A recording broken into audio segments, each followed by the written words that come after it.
The month of June marks the 25th anniversary of National Safety Month. The National Safety Council is encouraging employers to dedicate the month of June to improving their safety culture and keeping employees safe. Let's find out a little bit more in today's NASP Safety News Break.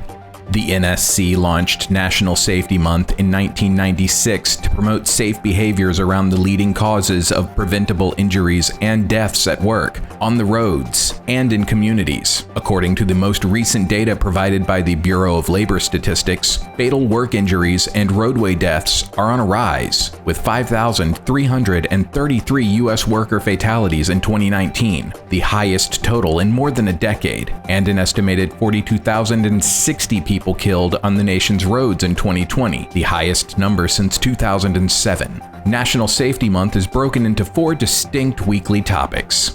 Week 1 is dedicated to preventing incidents before they start, starting National Safety Month off by identifying risks and taking proactive safety measures to reduce hazard exposure is crucial to creating a safe workplace.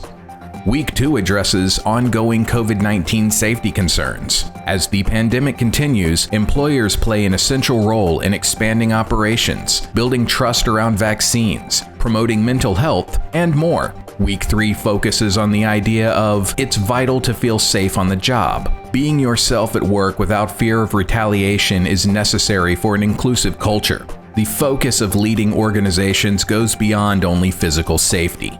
The final week, Week 4, looks toward advancing your safety journey. Safety is all about continuous improvement. What can you and your organization do to continually improve your workplace safety?